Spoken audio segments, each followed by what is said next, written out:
Assalamualaikum warahmatullahi wabarakatuh. Bertemu kembali di mata kuliah kimia dasar. Setelah kemarin kita belajar mengenai konsep dasar tentang kimia, apa itu materi, apa itu unsur, hari ini kita akan melanjutkan pembahasan mengenai yang pertama adalah struktur atom, yang kedua mekanika kuantum, yang ketiga struktur elektron, dan yang keempat tabel periodik unsur. Nah, ini ya, jadi ahli kimia itu kalau kita belajar ilmu kimia itu kadang kita belajar sesuatu yang tidak nyata atau yang tidak dapat kita lihat dengan mata secara langsung. Contohnya angin, kita bisa merasakan tapi kita tidak bisa melihatnya. Nah, para ahli menerima keberadaan atom walaupun belum pernah melihatnya dengan mata biasa. Berdasarkan kesimpulan yang diperoleh dari percobaan atau eksperimen, para ahli mengajukan teori tentang model atom, yaitu suatu gambar rekaan atom berdasarkan eksperimen ataupun kerja teoritis. Model atom hanyalah suatu gambaran, karena para ahli tersebut tidak tahu pasti seperti apa bentuk atom yang sebenarnya.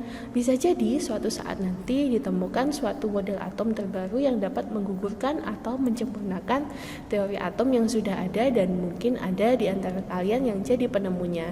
Jadi, yuk mari kita belajar lebih dalam mengenai atom. Nah, materi yang hari ini kita bahas yang pertama adalah teori atom dan perkembangan mode atom, yang kedua struktur atom, yang ketiga tanda atom, yang keempat konfigurasi elektron berdasarkan kulit atom, dan yang kelima adalah sistem periodik unsur. Nah, tadi kita sudah di awal tadi berbicara tentang perkembangan teori atom. Jadi perkembangan teori atom ini berkembang dari masa ke masa, semakin kesini teknologi mengenai atom sudah semakin bagus, dan siapa tahu suatu saat nanti kalianlah yang akan menyempurnakan perkembangan teori atom ini. Jadi teori atom yang pertama dimulai dari Democritus, lalu disempurnakan oleh Dalton, Thomson, Rutherford, Bohr, dan selanjutnya adalah mekanika kuantum. Nah, apa itu teori atom Democritus? Ini adalah teori tentang atom yang sudah ditemukan sejak 400 tahun sebelum Masehi oleh ahli filsafat Yunani, yaitu Leucippus dan Democritus, yang mencari asal mula semua benda yang ada di dalam alam semesta. Nah, si Democritus ini menyatakan bahwa semua materi tersusun dari partikel kecil yang tidak dapat dibagi lagi, yang disebut dengan atomos. Nah, selanjutnya disempurnakan oleh teori atom Dalton seperti penjelasan kita yang minggu kemarin ya. Jadi John Dalton ini menyatakan yang pertama unsur terdiri dari partikel kecil dan tidak dapat dibagi lagi, dan unsur yang tidak dapat dibagi lagi ini disebut dengan atom. Yang kedua, atom tidak dapat diciptakan dan dimusnahkan. Yang ketiga, atom-atom dari suatu unsur adalah identik.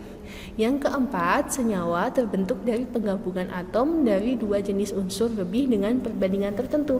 Nah, si John Atom ini menyatakan bahwa si atom ini merupakan sebuah bola pejal yang merupakan unsur terkecil dari sebuah benda. Nah, selanjutnya ada teori atom Thomson. Dia melakukan percobaan dengan menggunakan sinar katoda, lalu dia menemukan partikel bermuatan negatif yang selanjutnya disebut dengan elektron. Nah, Thomson ini dia menyatakan bahwa atom merupakan bola pejal bermuatan positif. Di dalam atom tersebar elektron seperti kismis dalam roti kismis, sehingga teori atom Thomson ini juga menyatakan kalau atom seperti roti kismis. Lalu atom itu tidak bermuatan atau netral. Nah, mungkin kalau diilustrasikan seperti ini ya. Jadi atom itu merupakan bola pejal bermuatan positif. Di dalamnya terdapat elektron yang tersebarnya seperti kismis yang berada dalam roti kismis. Oke, kita lanjutkan. Yang selanjutnya adalah teori atom Rutherford. Dia melakukan percobaan dengan menembakkan lempeng emas dengan sinar alfa. Jadi sinar alfa ditembakkan kepada lempengan emas, itu dia ada penyimpangan-penyimpangan karena lintasannya ya, saat dia cahaya sumber sinar alfa ini mengenai logam emas, maka dia tidak sepenuhnya diteruskan, ada yang dipantulkan dan sebagainya. Nah, dari percobaan ini Ernest Rutherford menyimpulkan bahwa atom tersusun dari inti atom yaitu proton dan neutron bermuatan positif dan elektron yang bermuatan negatif yang mengelilingi inti atom tadi. Sebagian besar volume atom merupakan ruang kosong. Atom bersifat netral. Ilustrasinya seperti ini. Jadi yang di tengah ini adalah inti atom yang terdiri dari proton dan neutron, dan kemudian ada elektron yang mengelilingi inti. Nah, selanjutnya adalah teori atom Bohr yang menyatakan bahwa elektron yang mengelilingi atom pada lintasan tertentu yang stasioner disebut dengan kulit. Elektron dapat berpindah lintasan apabila menyerap atau memancarkan energi. Jadi si Niels Bohr ini menyempurnakan yang Rutherford tadi ya. Di tengah ini ada inti atom, lalu di sana ada kulit-kulit elektron yang berisi elektron negatif. Biasanya kulit pertama itu N sama dengan 1, K-nya berjumlah 2 elektron. Lalu selanjutnya kulit kedua dengan jumlah elektronnya 8, dan kulit ketiga N-nya 3 dengan jumlah elektronnya sebanyak 18 elektron. Nah, itu tadi ya mengenai struktur atom.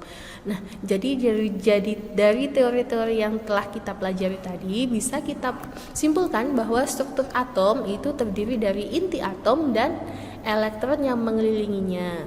Elektron bermuatan negatif, sedangkan inti atom terdiri dari proton dan neutron.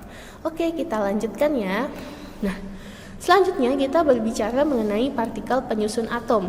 Jadi partikel ini tadi ya sudah kita singgung bahwa partikel penyusun atom di sana ada elektron, proton, dan neutron, yang dimana elektron memiliki muatan negatif, proton muatan positif, dan neutron memiliki muatan yang netral. Penemunya untuk elektron adalah J.J. Thomson, proton Goldstein, dan neutron adalah James Chadwick. Masanya untuk elektron 9,11 kali 10 pangkat min 28, untuk proton sebesar 1,67 kali 10 pangkat min 24, dan neutron sebesar 1,67 kali 10 min 24. Semuanya dalam satuan gram. Nah, selanjutnya kalau kita mempelajari tanda atom, bila Anda melihat di tabel periodik unsur pasti seperti ini ya, di mana X ini adalah lambang unsur. Nah, yang di atas ini adalah nomor massa, dan yang di bawah atau Z dia merupakan nomor atom. Nah, apa itu nomor atom? Jadi pada saat nomor atom itu menyatakan jumlah proton sama dengan jumlah elektron. Pada atom tidak bermuatan listrik atau netral, jumlah muatan positif sama dengan jumlah muatan negatifnya, sehingga dia netral. Nah, sedangkan nomor massa itu adalah jumlah proton ditambah dengan jumlah neutron. Atom terdiri dari proton, neutron, dan elektron. Massa atom sama dengan massa proton ditambah massa neutron ditambah massa elektron. Massa elektron sangat kecil sekali bila dibandingkan dengan massa proton dan massa neutron. Maka massa elektron dapat diabaikan, sehingga massa atom merupakan penggabungan dari jumlah proton dan jumlah neutronnya. Nah, kalau kita berbicara tentang ion, ion itu adalah atom yang bermuatan positif. Ion positif atau kation itu adalah atom yang melepaskan elektron, sedangkan ion negatif atau anion adalah atom yang menerima elektron. Nah, atom berdasarkan nomor atom dan nomor massanya itu bisa diklasifikasikan menjadi 3 ini, yaitu isotop, isobar, dan isoton. Apa itu isotop? Isotop adalah saat apanya? Jadi unsur dengan Z sama dan A berbeda. Z tadi bisa kita lihat ya di awal tadi bahwa Z ini adalah merupakan nomor atom, sedangkan A adalah nomor massa. Jadi isotop adalah unsur yang memiliki nomor atom sama dan nomor massa berbeda. Sedangkan isobar itu unsur dengan Z berbeda dan A sama, yang sama nomor massanya. Sedangkan isoton adalah jumlah neutron yang sama. Jadi bisa kita lihat di sini, ini yang sama adalah nomor atomnya. Sedangkan isobar yang sama adalah nomor masanya. Sedangkan isoton itu adalah jumlah neutron. Jadi saat Z dikurangi A, jumlahnya sama. Di sini 24 dikurangi 12, hasilnya 12 sama dengan 23 dikurangi 11. Sampai di sini cukup jelas ya teman-teman. Oke, kita lanjutkan lagi. Jadi tadi ya, berdasarkan model atom Niels Bohr, jadi ada konfigurasi elektron berdasarkan kulit atom. Tadi ya, elektron mengelilingi inti pada lintasan atau kulit tertentu yang disebut dengan kulit atau tingkat energi. Konfigurasi elektron menyatakan susunan elektron pada atom. Nah, nomor kulitnya itu biasanya ya dilambangkannya 1, 2, 3, 4, 5, 6, 7. Lalu nama kulitnya biasanya kita simbolkan dengan huruf dari K sampai Q. Lalu jumlah maksimum elektronnya itu ini untuk K2, L8, M18, N32, O50, P72, Q98. Nah, ini harus diingat-ingat ya untuk konfigurasi elektronnya. Nah, lalu bagaimana kita mengetahui atau menyusun konfigurasi elektron dari beberapa atom? Ini kita lihat ya di sini. Contohnya misalkan 3Li. Jumlah elektronnya kan berarti 3. Konfigurasi elektronnya seperti apa? Kulit yang pertama maksimal 2. Selanjutnya 1 sisanya. Lalu 12 Mg. Jumlah elektronnya ada 12. Kulit yang pertama isinya 2. Yang kedua 8, lalu sisanya kita tuliskan di yang ketiga dengan 2 elektron. Lalu 17 Cl dengan jumlah elektron 17. Kulit yang pertama berisi 2 elektron, kulit yang kedua 8 elektron, lalu sisanya 17 dikurangi 10 tinggal 7, jadi yang 7 ada di kulit ketiga. Lalu 19K berarti jumlah elektronnya ada 19.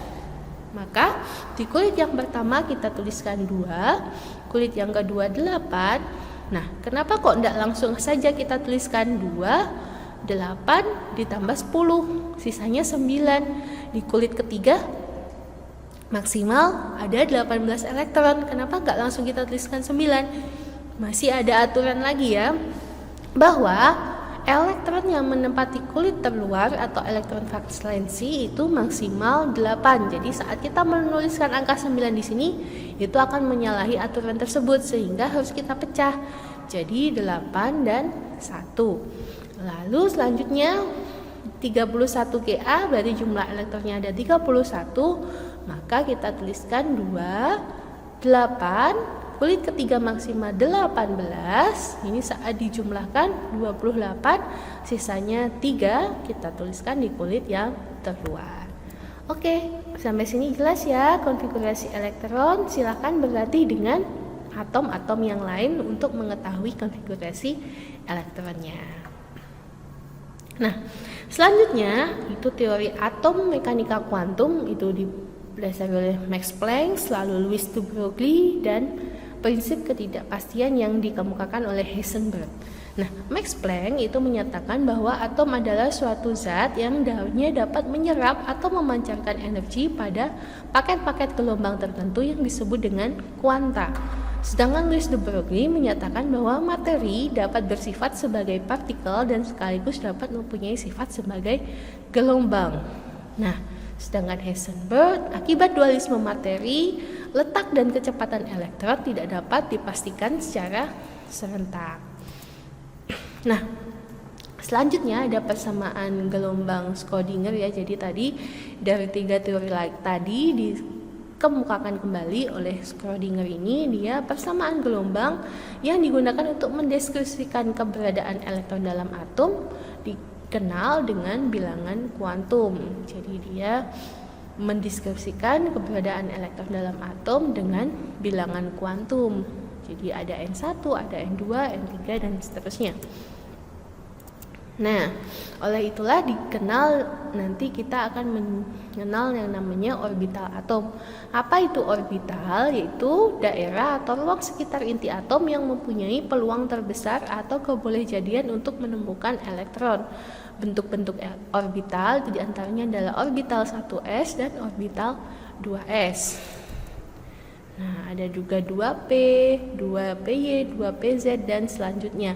Jadi ini berdasarkan letak dari elektronnya tadi. Nah, lalu apa yang disebut dengan bilangan kuantum? Bilangan kuantum itu nanti ada bilangan kuantum utama, biasanya kita singkat dengan N, bilangan kuantum azimut atau L, bilangan kuantum magnetik atau M, dan bilangan kuantum spin atau S. Nah, apa itu bilangan kuantum utama? Bilangan kuantum utama atau N ini menentukan besarnya tingkat energi suatu elektron yang mencirikan ukuran orbital. Kalau tadi ada kulit K, L, M, N, O, P, Q itu dengan nilai N-nya K1, L2 dan seterusnya sampai Q sama dengan 7. Nah, sedangkan bilangan kuantum azimut atau L itu menyatakan subtingkat energi subkulit yang menentukan bentuk orbitalnya. Jadi misalkan harga L atau kuantum azimutnya 0 berarti dia subkulit S, 1 subkulit P, harga kuantum azimut 2 subkulit D, harga kuantum azimut 3 subkulit F, harga kuantum azimut 4 subkulit G, harga kuantum azimut 5 subkulit H, dan harga kuantum azimut 6 adalah I. Nah, selanjutnya ada istilah kembali adalah bilangan kuantum magnetik atau M.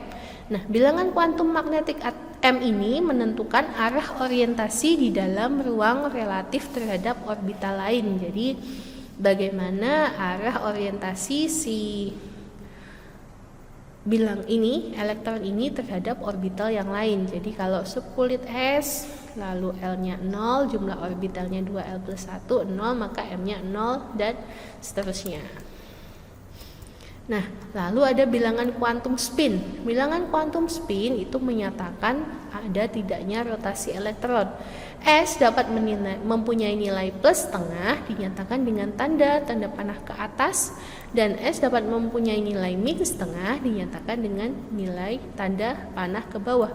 Bilangan kuantum spin tidak berhubungan secara langsung dengan tiga bilangan kuantum yang lainnya.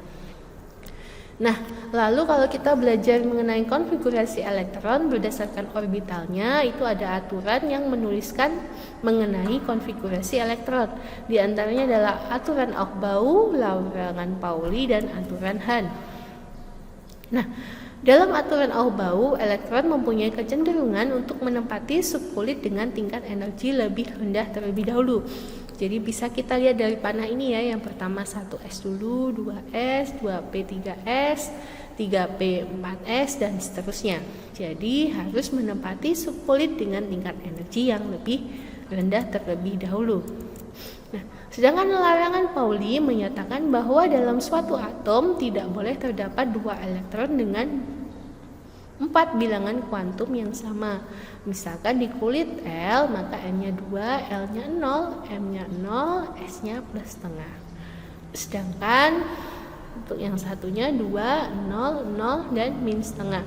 Jadi tidak boleh nilai S-nya ini sama, karena kan tidak boleh memiliki 4 bilangan kuantum yang sama. Nah, sedangkan aturan Hahn menyatakan bahwa pada orbital yang memiliki tingkat energi sama, pengisian elektron dalam orbital dilakukan dengan spin sejajar terlebih dahulu setengah penuh. Jadi, yang pertama contohnya 8O berarti dia 1S2, 2S2, 2P4. Diagram orbitalnya di sini kita isi terlebih dahulu yang ke atas, baru kita isi yang ke bawah. Jadi dilakukan dengan spin sejajar terlebih dahulu, baru dilanjutkan dengan separuhnya. Nah, contoh penulisan konfigurasi elektron tuh bisa dilihat di sini ya. 2He berarti 1S2, 4Be 1S2, 2S2, 10 Ne, 1 S2, 2 S2, 2 P6 dan selanjutnya. Nah, kalau ini kan sama dengan He ya, berarti yang ini jadi Be itu He ditambah dengan 2 S2 Ne dan selanjutnya. Nah, ini untuk penyimpangan. Jadi ada beberapa unsur yang memiliki penyimpangan dari aturan umum. Contohnya adalah 24Cr. Itu dia bisa membentuk konfigurasi elektron yang stabil dan tidak stabil. Yang kurang stabil adalah Ar 4s2 3d4, sedangkan yang stabil adalah Ar 4s1 3d5. Dan juga 29Cu itu bisa juga membentuk konfigurasi elektron yang sama, yaitu dua macam, yang stabil dan yang tidak stabil. Nah, untuk sistem periodik unsur itu perkembangan sistem periodik unsur juga berkembang ya. Yang pertama adalah logam dan non-logam, yang kedua triade de Broglie, yang ketiga teori oktav Newlands, dan yang keempat sistem periodik Mendeleev, dan yang kelima adalah sistem periodik modern atau yang kita kenal dengan sekarang. Nah, unsur terbagi menjadi dua golongan, yaitu logam dan non-logam. Apa contoh logam? Di sini ada besi, perak, tembaga, kobalt, dan platina. Sedangkan non-logam itu terdiri dari karbon dan fosfor.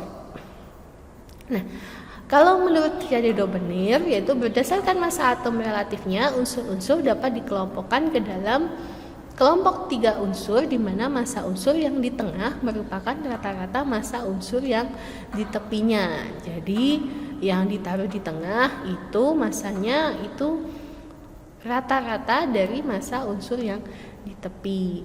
Jadi misalkan triade Ar ada kalsium 40, strontium 88, dan barium. Jadi saat di ujung-ujungnya ada kalsium dan barium, berarti yang di tengah-tengah adalah strontium dengan Ar-nya sebesar 88. Jadi rata-rata unsur pertama dan ketiga itu adalah yang ada di tengah-tengahnya. Nah, sedangkan teori oktav Newlands menyatakan bahwa jika unsur-unsur disusun berdasarkan kenaikan massa atom, maka sifat unsur tersebut akan berulang setelah unsur ke-8. Nah, ini tabelnya terdapat pada Journal of the Chemistry Society ya. Jadi unsur disusun berdasarkan kenaikan massa atom, berulang setelah unsur ke-8. Berarti ke bawahnya 7, makanya di sini ada 1, 8, 15 dan selanjutnya. Nah, sedangkan teori Mendeleev itu membuat tabel periodik unsur di mana unsur-unsur disusun 12 baris mendatar atau yang disebut dengan periode berdasarkan kenaikan massa atom, dan 8 kolom tegak yang selanjutnya akan disebut dengan golongan berdasarkan kemirikan sifatnya. Mendeleev menyiapkan tempat kosong dengan keyakinan banyak unsur yang belum ditemukan. Jadi dia membuat seperti ini. Ada 8 dan ada 12. Terus kita golongkan berdasarkan sifatnya. Nah, ini sistem periodik modern. Jadi ini adalah dari H.G.J. Moseley membuat sistem periodik modern untuk menyempurnakan dari si Mendeleev tadi. Unsur-unsur dalam satu periode disusun berdasarkan kenaikan nomor atom, dan unsur dalam satu golongan disusun berdasarkan kemiripan sifat fisika dan kimianya. Jadi berdasarkan periodenya itu berdasarkan nomor atomnya. Sedangkan satu golongan itu berdasarkan kemiripan sifatnya. Nah, lalu penentuan periode dan golongan itu, periode itu menunjukkan nomor kulit terluar dan golongan adalah jumlah elektron valensinya. Jadi golongan utama 1A itu konfigurasi elektronnya seperti itu dan selanjutnya. Nah, ini ya tabel periodik unsur yang kalian kenal sekarang ini. Nah, sifat-sifat keperiodikan itu bisa kita ketahui diantaranya adalah jari-jari atom, keelektronegatifan, energi ionisasi, afinitas elektron, logam dan non-logam, serta kereaktifan. Nah, yang pertama jari-jari atom. Jadi jari-jari atom itu apa? Itu adalah jarak dari inti atom sampai kulit elektron terluar yang ditempati oleh elektron. Nah, Dalam tabel periodik unsur itu semakin ke kanan maka jumlah kulit sama tapi muatan inti semakin besar, gaya tarik inti terhadap elektron semakin kuat maka jari-jarinya semakin kecil. Nah, sedangkan golongan ke bawah ya, jumlah kulit bertambah maka jari-jari semakin besar. Ini maksudnya periode ke sana itu berdasarkan kalau kalian melihat dari tabel periodik unsur yang ada. Nah, selanjutnya adalah energi ionisasi. Energi ionisasi adalah energi minimum yang dibutuhkan suatu atom untuk melepas suatu elektron valensinya dalam bentuk gas sehingga membentuk ion positif. Ya, bisa dilihat di sini nilai energi ionisasinya. Bisa kita lihat bahwa semakin ke bawah dia energi ionisasinya akan semakin kecil. Semakin ke kanan akan semakin besar. Nah, muatan inti bertambah, tarikan inti semakin kuat dan elektron terluar susah terlepas sehingga energi ionisasinya besar. Sedangkan semakin ke bawah jumlah kulit bertambah, jari-jari semakin besar, tarikan inti semakin lemah maka energi ionisasinya akan semakin kecil. Nah, selanjutnya adalah afinitas elektron. Afinitas elektron adalah energi yang dihasilkan oleh suatu atom apabila suatu atom menerima elektron valensi dari atom lain sehingga membentuk ion negatif. Di sini bisa kita lihat kalau semakin ke bawah itu akan semakin kecil, ke kanan semakin kecil juga ya. Nah, bisa kita lihat bahwa pada periode itu muatan inti bertambah, tarikan inti makin kuat, maka afinitas elektronnya akan semakin besar. Sedangkan saat ke bawah jumlah kulit bertambah, jari-jari semakin besar, tarikan inti semakin lemah, maka afinitas elektronnya akan semakin kecil. Nah, sedangkan elektronegatifan itu adalah kecenderungan suatu atom untuk menarik elektron valensi dari atom lain dalam bentuk ikatan. Bisa kita lihat di tabel ini, semakin ke bawah semakin kecil dan ke kanan akan semakin besar. Nah, ini ya. Pada tabel periode semakin ke kanan maka muatan inti bertambah, tarikan inti semakin kuat maka elektronegatifan akan semakin besar. Sedangkan golongan tabel periode ke bawah itu jumlah kulitnya bertambah, jari-jari semakin besar, tarikan inti lemah maka elektronegatifan juga akan semakin kecil. Nah, sedangkan untuk logam dan non-logam, ini logam ya sifatnya dia sebagai konduktor atau menghantarkan panas dan listrik. Warnanya mengkilap, khas logam biasanya bersifat keras dan ulet. Sedangkan non-logam itu biasanya merupakan benda-benda non-konduktor, tidak bisa menghantarkan listrik dan panas, juga titik didih dan titik leleh yang rendah. Nah, untuk periode dia semakin ke kanan maka sifat non-logamnya bertambah. Untuk golongan semakin ke bawah tabel periodik unsur maka sifat logamnya akan semakin bertambah. Nah, selanjutnya kereaktifan. Kereaktifan ini bergantung pada kecenderungan untuk melepas atau menerima elektron. Nah, dengan periode semakin ke kanan tabel periodik maka kereaktifannya akan bertambah. Sedangkan golongan semakin ke bawah tabel periodik unsur maka kereaktifan menurun kemudian bertambah lagi. Itu karena golongan gas 8A atau gas mulia itu tidak reaktif. Nah, ini untuk titik didih dan titik leleh ya, jadi memiliki sifat-sifat yang tertentu. Oke, sampai di sini materi yang saya berikan. Bila ada pertanyaan silahkan disampaikan di WhatsApp group. Terima kasih, selamat belajar. Wassalamualaikum warahmatullahi wabarakatuh.